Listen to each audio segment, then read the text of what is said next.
Hello, my name is Diamond, aka Lady Leo. Welcome to my channel, or welcome back if you are a brand new viewer.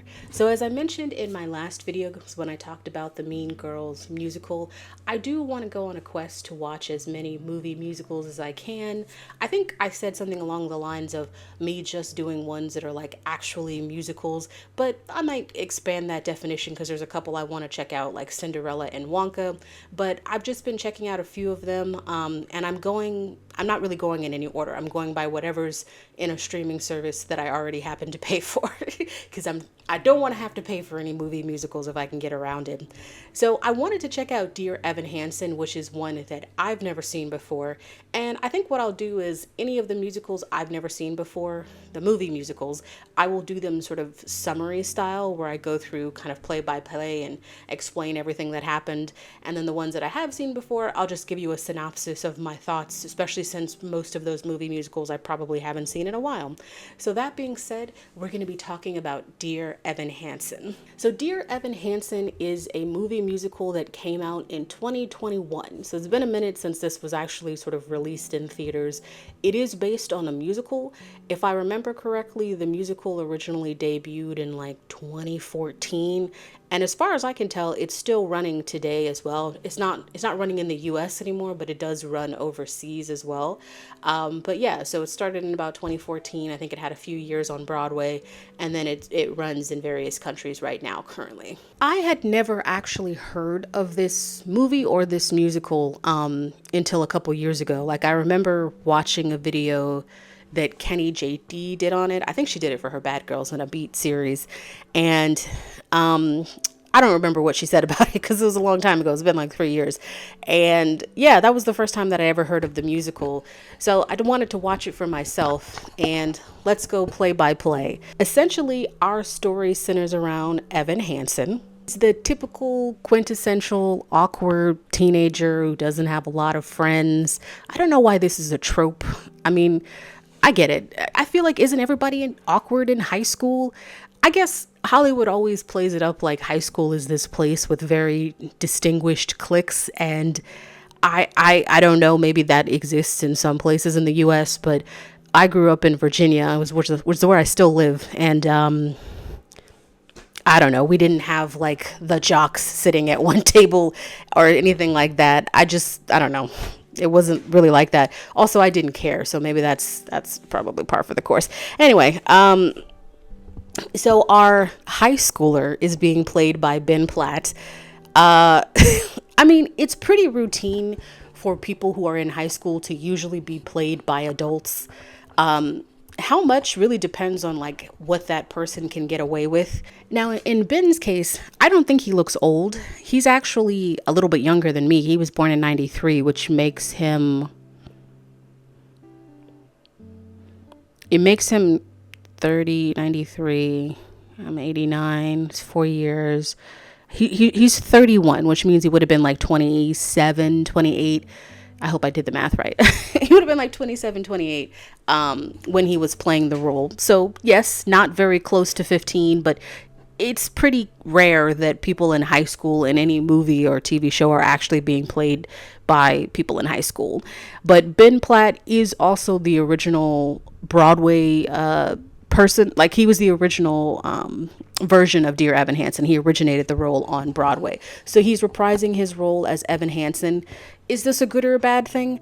I think it's probably a good thing because he's really familiar with the role, like, before I get into it, but it's a bad thing because he doesn't really look like he's 15. Like, some people can get away with looking like they're in high school, you know what I mean? Like, they just have something about their face and structure that does make them look like they could pass for like simultaneously being a 16-year-old and a 30-year-old. In Ben's case, not so much, but I digress. So we start off with him writing a letter. He's writing a letter to himself, which later on we find out is something that he's doing at the request of his therapist. As he's writing this letter to himself, we immediately get a song, because let's not forget, this is a movie musical.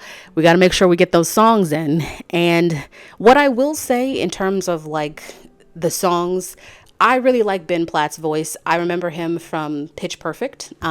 He's Benji. And I really do think he's a really great singer. So that's a good thing. It's always a good thing to have somebody who's a really strong singer. It's always good to have somebody who's like a really good and strong singer and whose voice you like enjoy listening to if you're talking about a musical, especially like somebody being the lead male in the musical. So like I mentioned, Ben is that typical awkward teen. He has one friend, which is, I don't really understand. I can't vibe with this guy. I don't remember if I wrote his name down somewhere because the movie doesn't really tell you what his name is. He spends a lot of time with this person, but when he asks him to sign his cast, he's like, we're not friends. We're only family friends. But they do spend a lot of time in the movie together like they are friends. So like, I don't know what that means. The guy is just weird. I don't know. I can't like pin down his vibe. He's just annoying. That's the family friend. Anyway, as Evan is going down the hallway, he spots Connor, who is, I guess, the resident school bad boy, disturbed kid. I don't know. I guess he checks off a couple of boxes, and Connor's a bit intense for no reason to Evan, who was looking at him for like, I don't know, a hot second. And then Connor's sister comes up, Zoe, apologizing for her brother. Seems like something she does a lot. And we later on learn that like Evan is really entranced by Zoe. So moving along, we cut to Evan in class. He is again typing that letter to himself, which he's doing for therapeutic reasons. A, why are you typing a letter to yourself in class? And B, why are you printing it? Like, okay, I get that you're doing it for therapy. I would probably just handwrite it because it's not that long of a letter. It's like a 1-page letter. But like, if you're afraid that it will get out, why don't you just handwrite it? Wouldn't that avoid this situation? Anyway, he doesn't do that. He types it up in not class, but like the computer lab. He types it up in the computer lab, prints it off. Connor's in class. I don't know if it's class or the computer lab. Connor's there too. And before Evan goes to pick up his letter, I think Connor has a different vibe now. He's got a different energy. And he's kind of being nice to Evan. And then he goes and picks up Evan's letter at the printer first. And then it switches very quickly. And I don't really actually know what Connor's mad at. Maybe that's the point, that you just don't know what someone like him is mad at. But before that, I forgot to mention Evan's arm is in a cast, and Connor asks him what happened. Evan said he fell out of a tree, and I think before Connor picked up his letter, I think he asked Evan if he wanted him to sign his cast.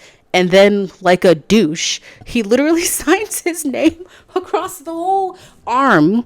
So, like, sorry, I'm going to put the mic down for a sec. So he literally signs his whole name across the whole length of his arm. So, like, nobody can write in that space. Not that they do while he has the cast on. But I'm just like, whoa.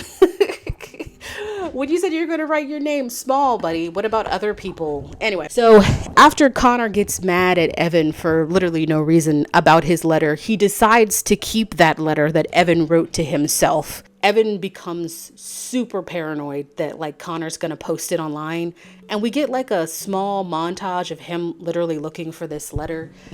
And the thing that I'm thinking about is even if Connor did post this for whatever reason, the letter is addressed to Evan. So like, why would anybody assume that Evan wrote this letter? You know what I mean? Like, how would anybody know that it was actually a letter that I wrote to myself? So I guess to a certain extent, I'm not really sure what he's worried about. Even if he posts it, plausible deniability. There's no way to prove that you wrote it. It doesn't look like it was something that came from you. But I digress. He's very concerned about Connor posting it, and he's looking for it, but he doesn't find anything. The movie makes it out like it's the very next day, or maybe this happened. I think it's happened over a weekend. Yeah, I can't really decide if this happened like over a weekend or if it happened like the very next day. But the next day, Evan gets to school and the principal's like, Connor's parents are here and they want to see you. Admittedly, he's like, why?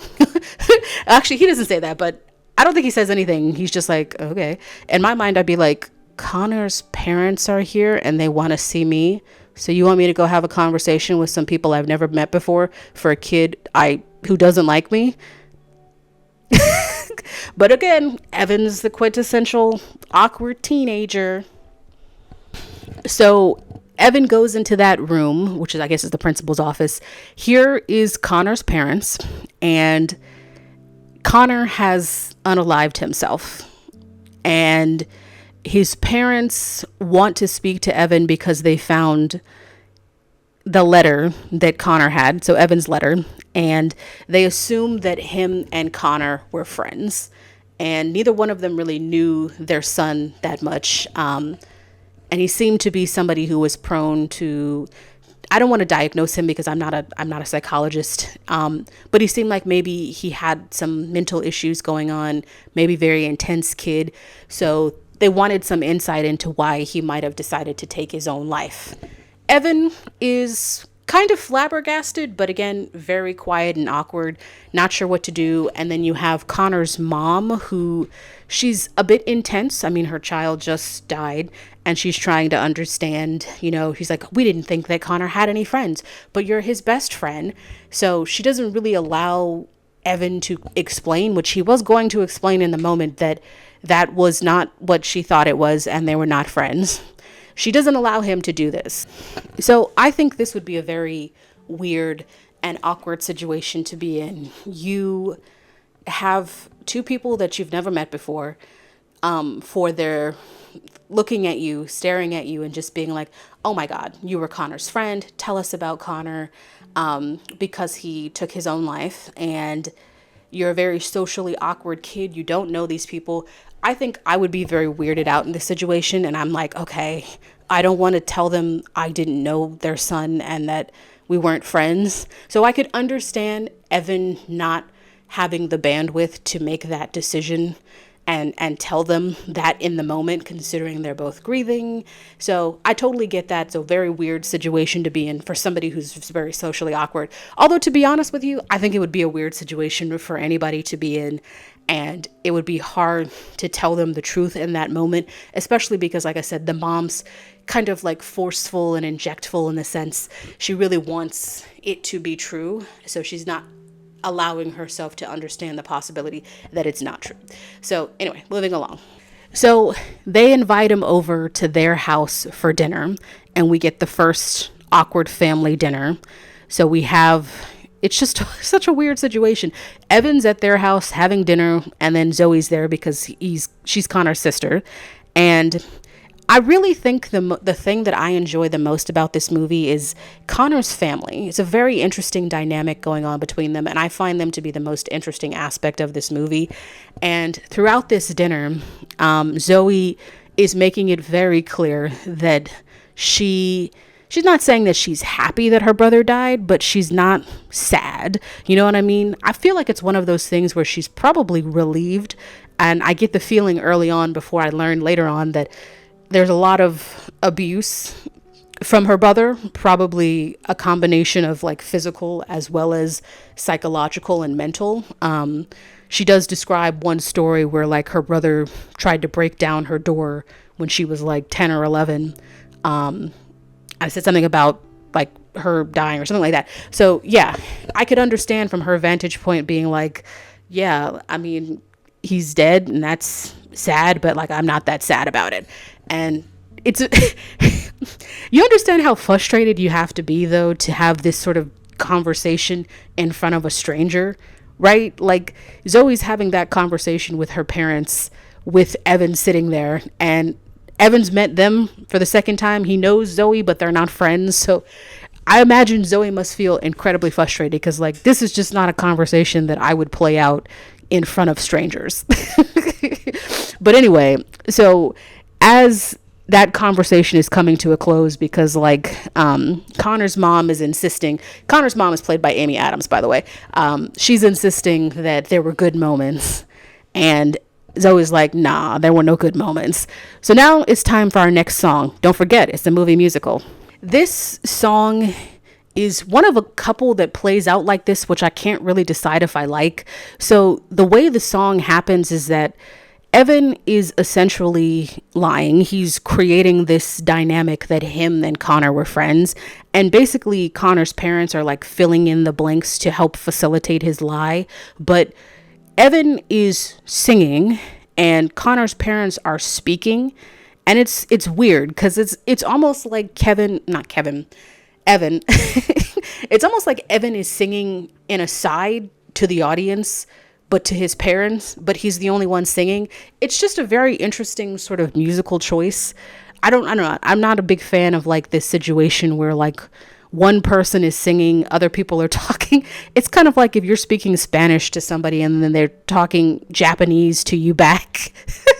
Something like that. Like he's singing, but they're talking. And honestly, the family doesn't sing a lot in this movie, at least not as a family. I mean, Zoe gets her own song. But anyway, so this song ensues with it just filled with a bunch of lies. I I feel like Evan has a lot of chances in this movie to do the right thing. You know, bearing in mind what happened in the original, like when he originally met Connor's parents. I get it. That was awkward. You didn't want to tell them, but like you had a chance to tell them now. And he's just deciding to kind of facilitate the lie that him and Connor were friends. So the song is finished and we're moving along. I guess, yeah, if we're not counting the first interaction with his parents, the dinner, he decided to keep lying. He doesn't, and instead of, you know, ending it then and there, he continues to perpetuate this. So he enlists his family friend to help him create emails between him and Connor. And then we get what is the most even thinking about it is kind of funny because fine, him creating the emails is not funny. The emails are weird. He's just like, okay, we've got to create this, you know, falsity that him and I were friends because for whatever reason, Connor's mom wants proof that they were friends.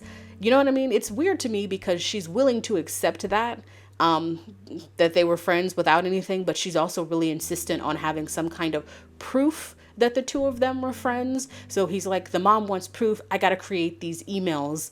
So I'm just like, wow, that's another layer, right? Like it's one thing to have that song where you're lying, but really they're adding in a lot of it so that you can facilitate the lie. But this is you taking an active step to like make sure that the lie is still in place. It's like, let's give the mom some false proof.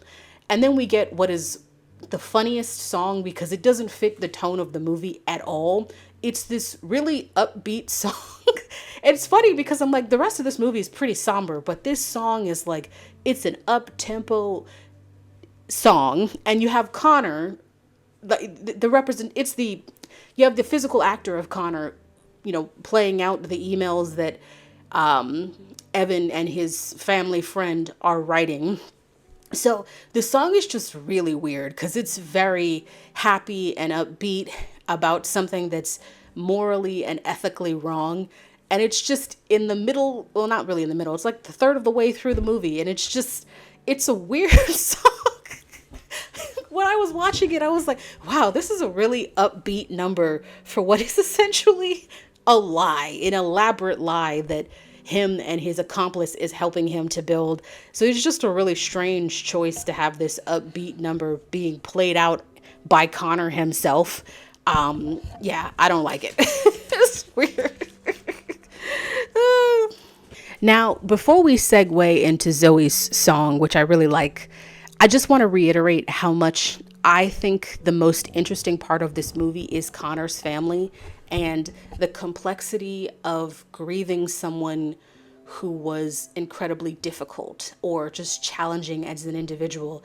Like that type of grief would be very layered because in their case, in the parents' case, it's their son, but their son was also a very difficult child. So I can imagine that grieving him is just, and then he also decided to take his own life. It's not like it was an accident or something like that. So I imagine there's a lot of layered emotions that are going on in terms of like being sad that your son is deceased, but like maybe even a little relief, which they would probably feel very guilty about feeling relief. But I don't know. It's just a really interesting dynamic to understand their sort of all the different emotions they're going through. I think the one thing that the movie lacks that I would have loved is to see Connor's perspective.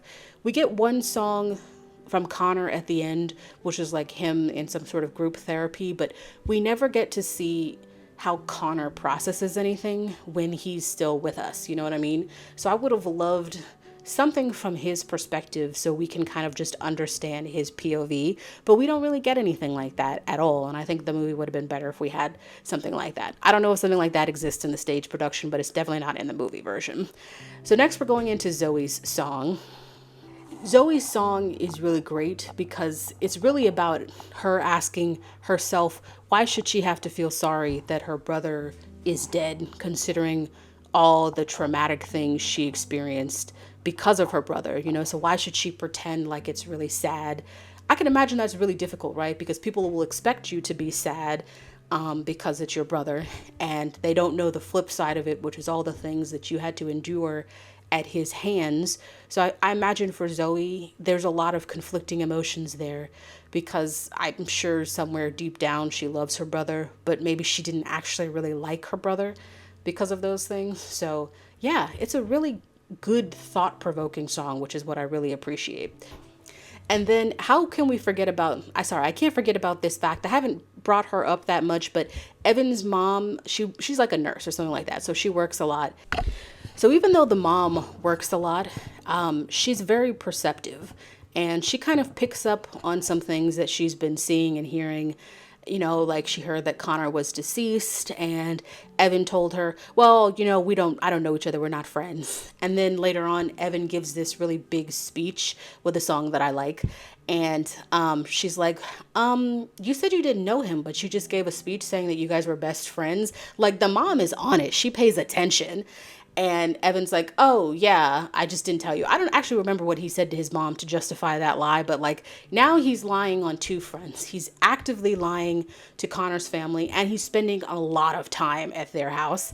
And then he's actively lying to his mom, because we later on find out he's just telling his mom he's at a friend's house while he goes over to their house. And it's just a lot of, I don't know how people keep it straight. The amount of effort it takes to sort of keep your lies straight. You got to remember what you tell other people, what you tell them, and make sure it all makes sense. That's just too much friggin' work. I don't have the time for that.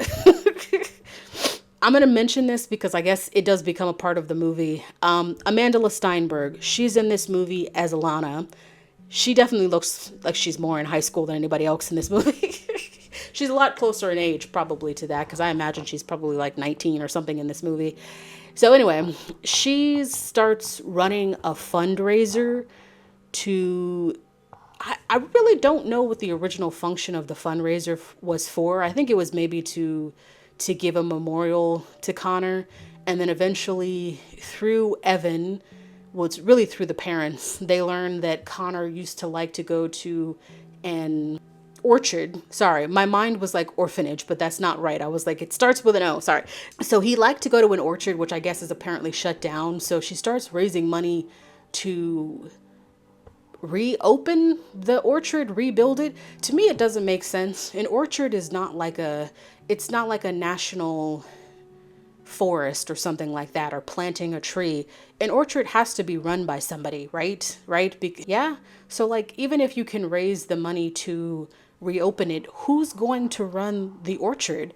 Like, somebody has to run it's a business. So so they're raising money to rebuild, reopen, something to do with the orchard. And to me, it just doesn't make sense, because I'm like, doesn't really matter how much money you raise. Are you paying people to work the orchard? Like, they make it seem like it's a tourist destination, but again, unless I'm missing something, an orchard is, you know, it's like a vineyard. Like, it's meant to be harvested at some point, so it is run by someone to make a profit. It's not just a tourist attraction. I mean, I suppose it could be, but again, still run by somebody. Anyway, my point being is that Alana gets super in depth in terms of like planning this memorial, which becomes this fundraiser, which they start to have meetings on. They make it a big deal, and I'm just like, really? They have the family friend, Evan's family friend, becomes the international director for this. I'm like, are y'all for real?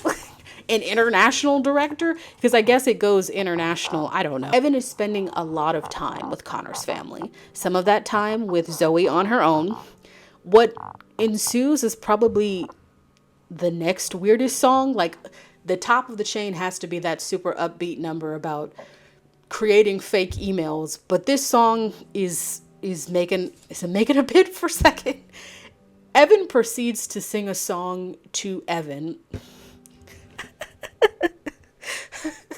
I promise I can talk. Sorry. Evan proceeds to sing a song to Zoe from the perspective of Connor. So he tells her, this is all the things that Connor thought about you, that he noticed about you, which is really Evan singing to Zoe about the things he notices about her. I find this song to be intensely creepy because if anybody sat here and told me that they noticed all of these little minuscule things about myself, you're paying way too much friggin' attention. Like, to me, it's not coming off as romantic. It's just coming off as a little stalkerish. And then it's even weirder because he frames it as like, this is what Connor thought of you, but it has a very clear romantic undertone. So I'm just like, I would be really weirded out if I were her, because I'm just like, my brother's thinking all these things about me. She's just trying to connect with her brother and just trying to understand, because I don't think she even thought her brother liked her, but it's just a really weird song. And it's another instance where he is singing and she's talking and he's singing to her. It's just, it's weird. I don't like it. I don't like it at all. After this, Alana and Evan, they bond over the fact that they both take medication and that they have depression. Okay, I mean, that's just regular living. Although I don't know, I would say if you're in high school taking 4 or 5 different medications, that's a lot. And if you've been diagnosed with depression, but life looks different for everybody. I wrote down a lot of notes here, but I realized I've been adding some things in different sections. So I don't remember how, but somehow Evan's mom gets invited over to dinner at the Connors family house. And what happens is before they have dinner, they decide to offer Evan, shit, I can't keep it straight. Okay, sorry. Before they have dinner, they offer Evan the money that they would have given their son for college. So like a scholarship to him. So the mom is totally confused because, you know, she didn't really think they knew each other that much. And then he told her, oh, well, we do know each other. And then she finds out they've been spending a lot of time at each other. Well, sorry, Evan's been spending a lot of time at their house. And then she's like, why did I think you were at somebody else's house? So she's realizing there's been a lot going on behind the scenes. And then the cherry on top is the family, who is very well off. And keep in mind, Evan and his mom, they're not poor by any stretch of the imagination. I would say they're probably like lower middle class, where this family is like definitely upper middle class, you know? And so they're like, hey, here's this money that we would have given to our dead son for you, Evan. She's like, mom's played by Julianne Moore, by the way. It was awesome. She's like, oh, well, I don't know why Evan told you we don't have money. We have money. We will not be accepting your scholarship because Evan will get a scholarship on his own, or I will pay for it. But thank you, and then bye. Julianne Moore does it a lot more tactfully than I do, but like, I can understand where she's coming from, because she's deeply offended that they would just give her son this money like she couldn't afford to do it on her own. But I think there's a lot of compounding things going on. Like, you know what I mean? Like, if she had known the truth of the situation, she might have been more like, oh, that's a really nice gesture. But from her vantage point, her son has been lying to her about multiple things. And you have a family who has a lot more money than she does, just saying, yeah, we're just going to give your son money because you can't do it. That's pretty much how she interpreted it. And that is pretty offensive if you think about it. So after that all goes down, we kind of cut back to Alana. She's laser focused on getting that money to rebuy the orchard, something like that. So much so that Girly gets crazy with it. So she somehow has access to the letter. Now that I think about it, I don't even know how, maybe I missed it, but she somehow has access to the letter that Evan wrote to himself that Connor had when he passed away. I'm trying to think of what happened. The family showed the letter to Evan. Did they give it to him? I don't know. Anyway, she somehow has access to that letter, and she decides to post it online. And And then, because I guess she's trying to get to like the number that she wants. I don't know, I think it's like $100,000 for the fundraiser, and she's like really close. So she's like, this is the extra boost that we need to get there. And she posts it. It doesn't really have any repercussions for Evan because, again, the way that it's written, it doesn't really present like it's being written by Evan. And people do what they do on the internet, and they start attacking the family because they're like, oh, well, he wrote an unalive letter to his friend, but not his family. That speaks volumes about the parents. To me, if I were somebody who was like looking at this, that's not enough information. How do you know this is the only letter that he wrote? How do you even know the letter is real? I don't know. Some people are just willing to accept anything they see online as true, and I'm just not. I need to have as much information as I can to make a decision. And if there's not all the information there, I'm making a decision based off limited information. I'm giving you my opinion in the moment. You know what I mean? So they start attacking the family, basically suggesting that they're the reason why he unalived himself and they didn't care enough. Just, doing what people do on the internet, being brutal and cruel because they don't have to confront people in real life. And because Evan is over their house again, this leads to like the final argument where the family starts fighting amongst each other. So they start like full on fighting amongst each other about Connor and all these things. And then Evan decides, you know what, this charade, which has probably been going on for like the better part of a year, enough is enough. It's time for me to come clean, but in song form, because it's been a little while since we had a song. Evan does that thing again where he is singing to them and they are talking back to him.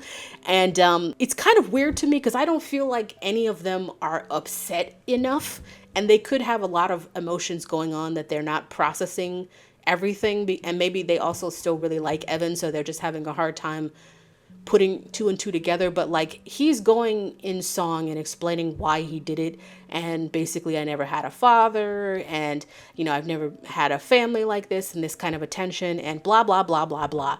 Evan, you made this all about you. You had multiple chances to tell these people the truth, and you knew that eventually sometime the truth would come out, but you decided to like facilitate the lie and basically situate yourself in these people's lives, so much so that they didn't want to say who you were and like the truth of the situation because they were afraid you would do something to yourself. And Zoe even says that her mom didn't want to lose another son. That's how much they think of you as like their son now. It's wild. It's wild. So essentially, the truth does come out. Evan decides to put it out there himself about the whole lie and everything. And he goes on a quest to find people who actually knew Connor, which I guess is nice. I don't really know how I'm supposed to feel about Evan. I mean, to me, he doesn't really face any real consequences. Does he get shunned by school? No more or less than he already was, right? So I don't know. I don't feel like he has a lot of consequences for his actions. And then, of course, we find out how he actually broke his arm, which I think the movie is trying to imply that he was trying to unalive himself, but he jumped from a tree of like, I don't know, 5 feet. I just really don't know how I'm supposed to feel about Evan. It's kind of like when I watch Death Note. I don't like Light, and he's the main character. And it's like, am I supposed to feel sorry for you? Because I don't. I feel sorry for Connor's family because not only did they go through the tragedy of losing a son and processing all that comes with that and all of the complicated emotions considering like how their son was, they have someone who interjected themselves in their lives, lied to them for months, and manipulated their emotions in such a way where they think of you as a son. So like, I just feel sorry for Connor's family. It's like double damage, if you will. But yeah. And then Alana's fundraiser reaches its amount and they get the orchard reopened.